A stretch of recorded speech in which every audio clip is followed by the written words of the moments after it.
Trauma, Stress, and Alcoholism by Bob C. My early days in recovery were spent trying to fit in as best I could, because the first men I met at meetings were totally into the big book of AA. I, in turn, was totally into it. That includes my wonderful, faulted, evangelical first sponsor, Rob. From the start, though, you could say I had some problems with the material. Being not only inquisitive, but at times downright obnoxious in my questioning, I likely irritated many of the people who diligently tried to bring me into contact with God, that entity who would finally enable me to get and stay sober. I was taken through the big book, line by line, which for many is an effective way to have a spiritual experience and remain permanently sober. It didn't exactly work that way for me, though I believe I reaped good benefits from the process. I didn't find God, or else God was ignoring me. I'm not sure. I kept coming back, though, and this has been really important for my success in AA. I had a lot of questions. I even questioned the introduction before Chapter 1 in AA's first publication, titled The Doctor's Opinion. In it, Dr. Silkworth guesses that an allergy of the body might be at work in the loss of control I experienced every time I picked up liquor. I never jived with allergy. It didn't seem accurate, although I could see its usefulness as a temporary explanation for something unexplainable. Dr. Silkworth also says, one feels that something more than human power is needed to produce the essential psychic change. See page 29 of the doctor's opinion. And right there, I had a problem on my hands, because for the next 8 years, I searched for the power beyond human that was supposed to arrest my drinking. Unfortunately, the only thing that ended up getting arrested in that time span was me. Out of all the old AA ideas that some members cling to, it may be the doctor's opinion that dates our fellowship the most. Though it's true that Silkworth and AA helped put alcoholism on the map as an illness, it's been 80 years since that chapter was written. 80 years later, what we know about alcoholism has evolved. As we all know, science produces a huge amount of information about addiction today. Some people estimate that a new scientific study is published on the subject of addiction every 4 minutes worldwide. Some of that information must be of use to us in AA. For me, it seems the longer I stayed sober, which eventually did happen, the more I questioned. One of my biggest questions has always been, what is alcoholism? And also, what is recovery from alcoholism? I knew that getting on my knees and asking God to take my drinking problem away got replaced out of sheer necessity by more practical ideas. Showing up to the fellowship of AA and showing up to life, to name just a couple. I put down interventionist deities in desperation, started to really connect to the people around me, and I began to stop drinking.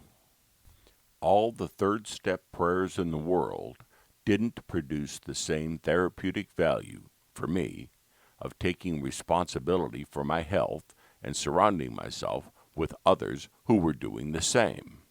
Along the way, I also learned that I could tell my story, as frightening a prospect as that seemed when I first got sober. This idea of connecting with others to relieve alcoholism has become one of the most obvious answers to me in my own recovery. It is, though, also one of the clearest answers that has come out of the research on alcoholism from the last 20 years. We people, it said, are wired to connect, and when we don't, we tend to get sick. Nothing new, right? We agnostics consistently label our relationships to others and to the world around us as critical features of our recovery stories. In the biomedical model, alcoholism is a brain disease. Though I feel too much emphasis is put on this biomedical feature of our illness, it is interesting to know that some of the very parts of our brain that become addicted are the parts that are so-called wired to connect to other people. Addictive chemicals hijack the reward pathways in our brains, but these pathways are also responsible for making us want to connect to others, socially and sexually. The very same regions of the brain. It does not seem like a stretch to imagine that deliberately connecting to others would have the effect of reversing our state of addiction to alcohol. These ideas are played out in all kinds of addiction research today. The addicted mind is a disconnected mind, and the recovering mind is a mind that is relearning to connect. Research often says that this state of disconnection, which many suffering alcoholics new to recovery take as normal, occurs before addiction to alcohol takes root. Of course, we people don't experience brain disconnected. What we experience is pain, a sense of social awkwardness, a belief in living life by myself, for myself.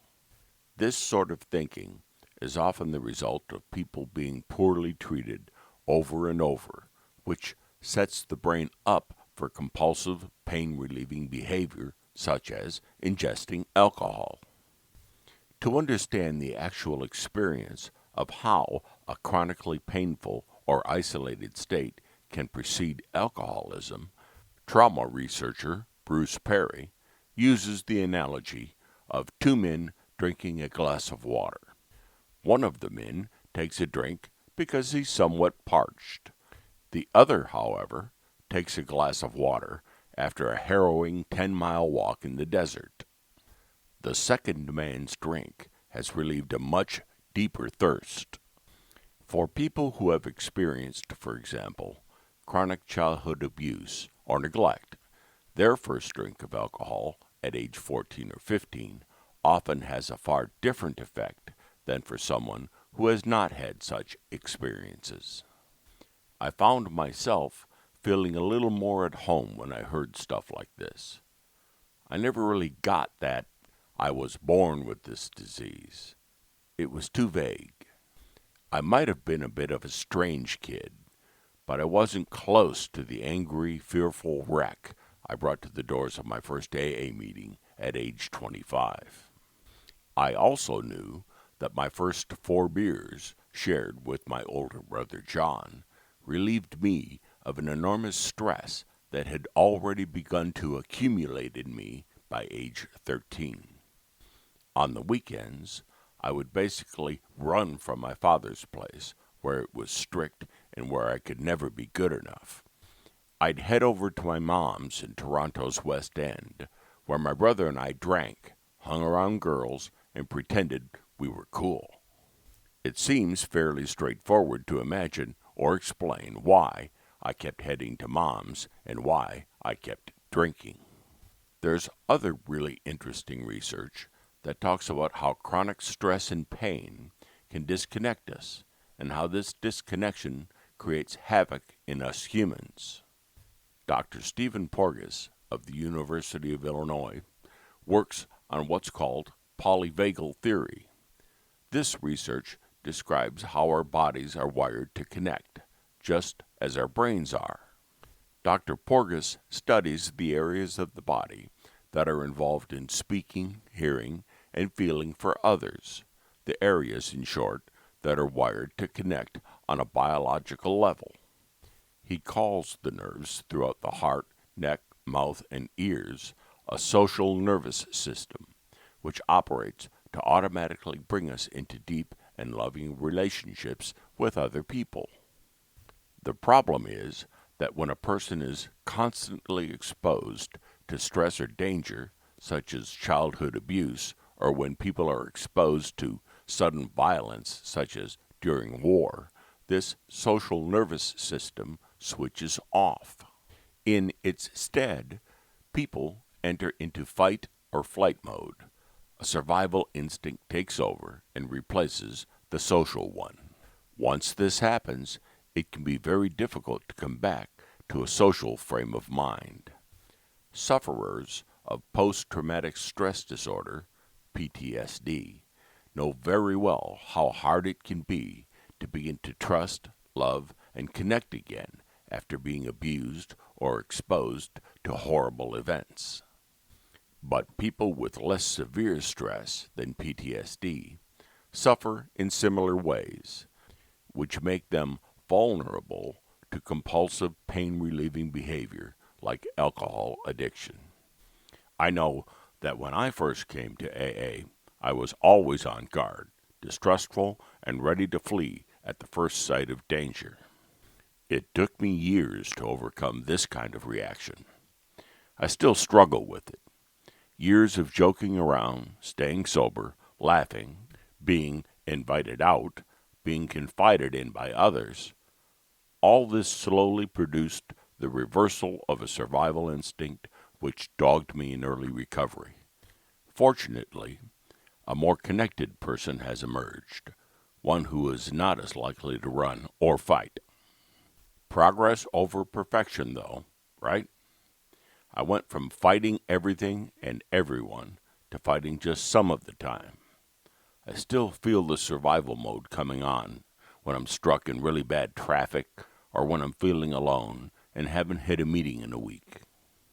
But I have come a long way, and it has gotten easier. I believe Dr. Porges would agree.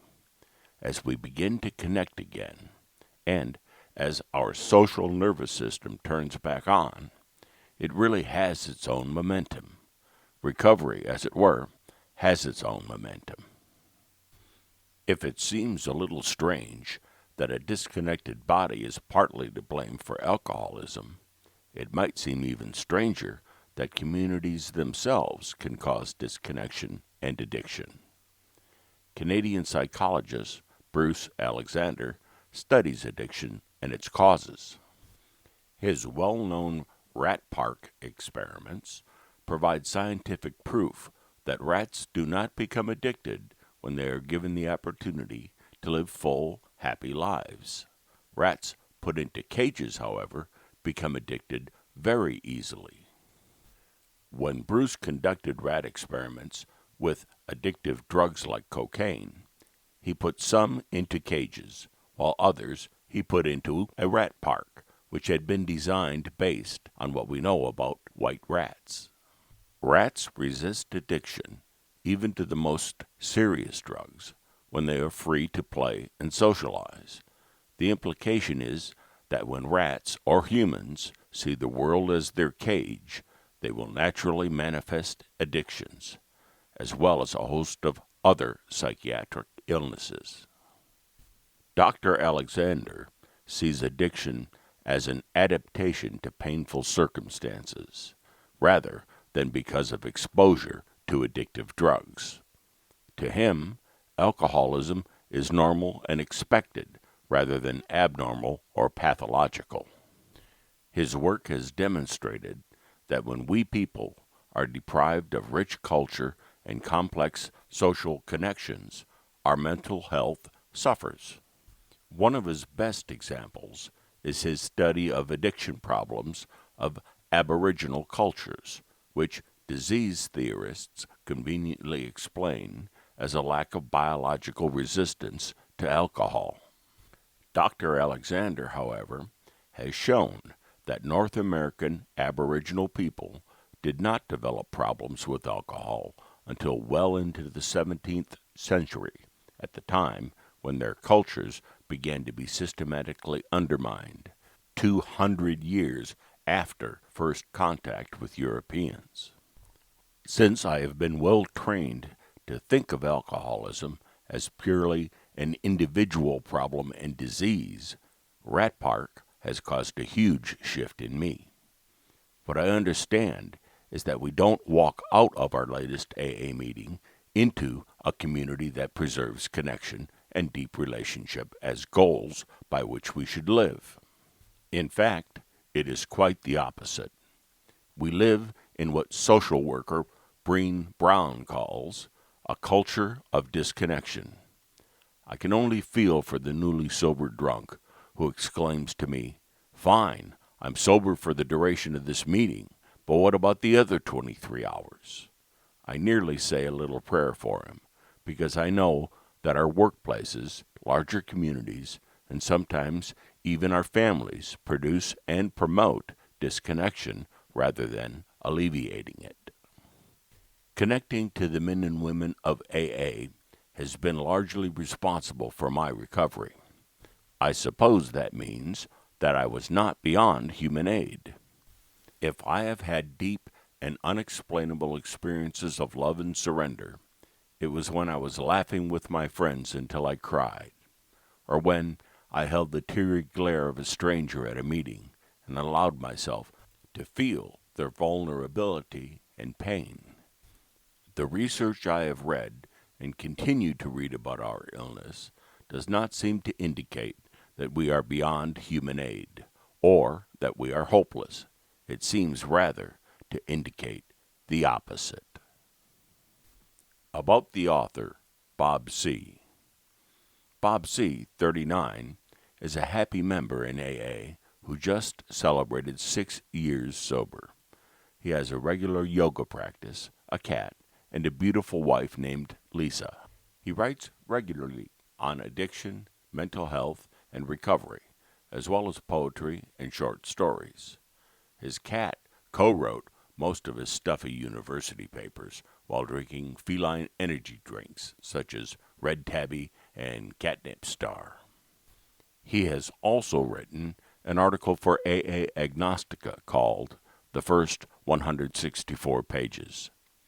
Bob spends an inordinate amount of time in his car and often resorts to listening to country music on the drive home. He is a social worker practicing in addictions and mental health and is interested in research about how the human body plays a key role in healing from mental health disorders. He lives in downtown Toronto.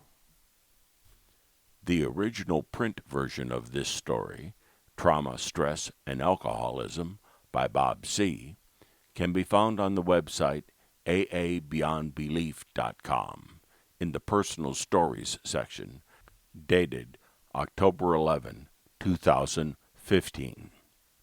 The audio version of this story was produced on December 31st,